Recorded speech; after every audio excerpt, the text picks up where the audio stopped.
1월 20일 수요일 매일성경입니다.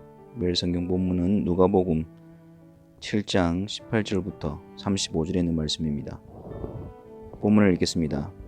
요한의 제자들이 이 모든 일을 그에게 알리니 요한이 그 제자 중 둘을 불러 주께 보내어 이르되 오실 그이가 당신이 오니까 우리가 다른 일을 기다리오리까 하라 하매 그들이 예수께 나아가 이르되 세례 요한이 우리를 보내어 당신께 여쭈어 보라고 하기를 오실 그이가 당신이 오니까 우리가 다른 일을 기다리오니까 하더이다 하니 마침 그때에 예수께서 질병과 고통과 및 악기 들린 자를 많이 고치시며 또 많은 맹인을 보게 하신지라. 예수께서 대답하여 이르시되 너희가 가서 보고 들은 것을 요한에게 알리되 맹인이 보며 못 걷는 사람이 걸으며 나병 환자가 깨끗함을 받으며 귀먹은 사람이 들으며 죽은 자가 살아나며 가난한 자에게 복음이 전파된다 하라. 누구든지 나로 말미암아 실족하지 아니하는 자는 복이 있도다 하시니라. 요한이 보낸 자가 떠난 후에 예수께서 무리에게 요한에 대하여 말씀하시되 너희가 무엇을 보려고 광야에 나갔더냐? 바람에 흔들리는 갈대냐? 그러면 너희가 무엇을 보려고 나갔더냐? 부드러운 옷 입은 사람이냐? 보라, 화려한 옷을 입고 사치하게 지내는 자는 왕궁에 있느니라. 그러면 너희가 무엇을 보려고 나갔더냐? 선지자냐? 옳다. 내가 너희에게 이르노니 선지자보다도 훌륭한 자니라. 기록된 바 보라, 내가 내 사자를 내 앞에 보내노니 그가 내 앞에서 내 길을 준비하리라 한 것이 이 사람에 대한 말씀이라. 내가 너희에게 말하노니 여자가 낳은 자 중에 요한보다 큰 자가 없도다. 그러나 하나님의 나라에서는 극히 작은 자라도 그보다 크니라 하시니 모든 백성과 세리들은 이미 요한의 세례를 받은지라. 이 말씀을 듣고 하나님을 의롭다 하되 바리새인과 율법 교사들은 그의 세례를 받지 아니하므로 그들 자신을 위한 하나님의 뜻을 저버리니라. 또 이르시되 이 세대의 사람을 무엇으로 비유할까? 무엇과 같은가? 비유하건대 아이들이 장터에 앉아 서로 불러 이르되 우리가 너희를 향하여 피를 부르도 너희가 춤추지 않고 우리가 곡하여도 너희가 울지 아니하였다 함과 같도다. 세례 요한이 와서 떡도 먹지 아니하며 포도주도 마시지 아니하며 너희 말이 귀신이 들렸다 하더니 인자는 와서 먹고 마시매 너희의 말이 보라 먹기를 탐하고 포도주를 즐기는 사람이요 세리와 죄인의 친구로다 하니 지혜는 자기의 모든 자녀로 인하여 옳다함을 얻느니라. 아멘. 오늘 기억해야 할 세 가지 영적 교훈은 첫 번째로 오실 그이가 당신이 오니까. 예수님에 대한 바른 확신을 가지기 위해서는 어떻게 해야 할까요? 세례 요한은 옥에 투옥된 상황이었고 그의 제자들이 예수님에 대한 소식을 전해주었습니다. 요한은 그의 제자들을 예수님께로 보내 오늘 오실 그이가 당신이 오니까 우리가 다른 일을 기다리오리까 물어보라고 합니다. 세례 요한은 이미 예수님을 메시아로 알고 있었지만 예수님께서 행하시는 모습을 보면서 의구심이 들었습니다. 세례 요한마저도 유대인들이 가지고 있는 정치적인 메시아에 대한 기대가 있었기 때문입니다. 저분이 메시아라면 그분의 능력으로 유다를 로마 제국에서 건져내어 다윗의 왕국을 다시 회복시켜야 하는데 전혀 그런 기미는 보이지 않았던 것입니다. 요한은 그런 의구심에 안주하지 않고 그의 제자들을 예수님께로 보내어 묻도록 한 것이었습니다. 예수님에 대한 확신을 얻기 위해서 예수님께로 나아가는 것은 우리에게 필요합니다. 덮어두지 말고 암묵적인 불신앙에 젖어 있지 말고 예수님께로 나아가서 물어야 합니다. 예수님께서 대답하여 이르시되 예수님께서는 알게 하시고 가르쳐 주십니다. 이사야 선지자를 통해 이미 예언된 메시아에 관한 말씀을 통해서 예수님 자신이 메시아로 오셨고 예언된 대로 메시아의 사역을 감당하고 있음을 알려주시고 보여주셨습니다.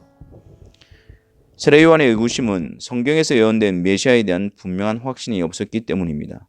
메시아를 갈망하고 기다리고 알기를 원하는데 내가 원하는, 내가 기대하는, 내가 그리는 메시아로 인해 진정한 메시아이신 그리스도를 의심하게 되는 것입니다.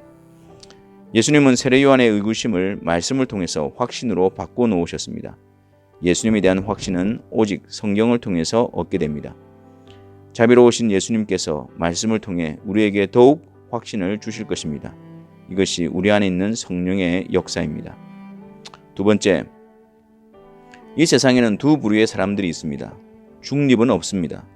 오직 두 부류의 사람들만 있을 뿐입니다.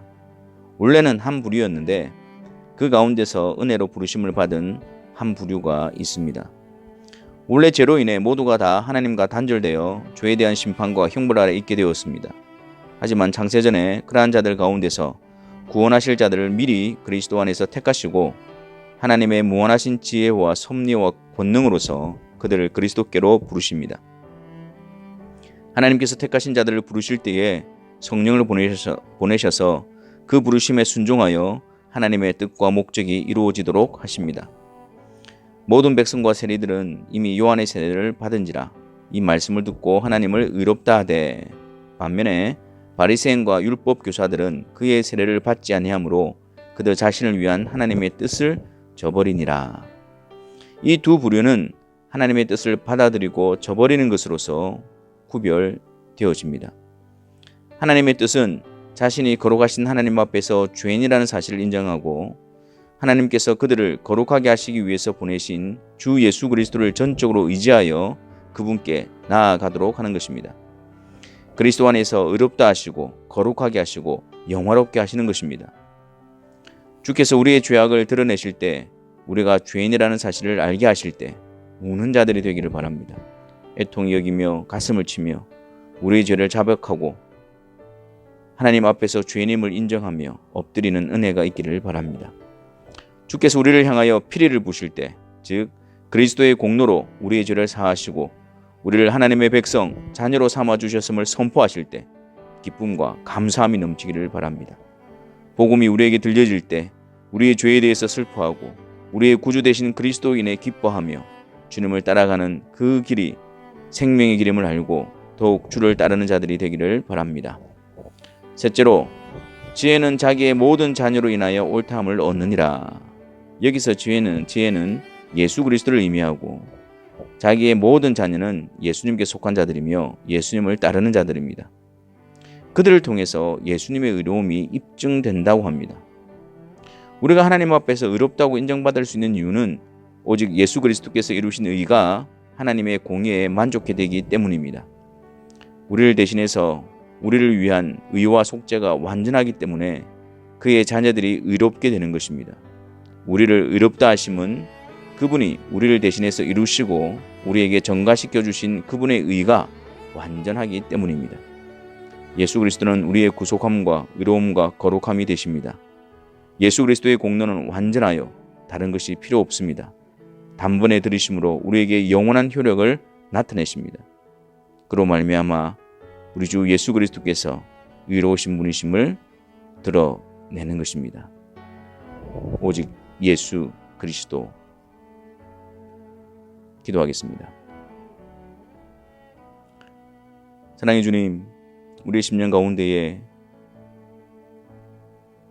주 예수 그리스도의 복음으로 말미암아 우리의 죄의 비참함을 보게 하시고 주 예수 그리스도의 복음으로 말미암아 그러한 가운데 있는 우리를 의롭게 하시기 위해서 오신 그 그리스도로 인해서 기뻐하는 저희들이 되게 하여 주옵소서. 성령 안에서 말씀을 통하여 그리스도를 알아가며 그리스도를 사랑하며 오직 그리스도만을 붙들며 그리스도를 따라가는 그 일에 열심을 내는 주의 사랑하는 성도들의 삶이 되게 하여 주옵소서. 예수 그리스도의 이름으로 기도하옵나이다. 아멘.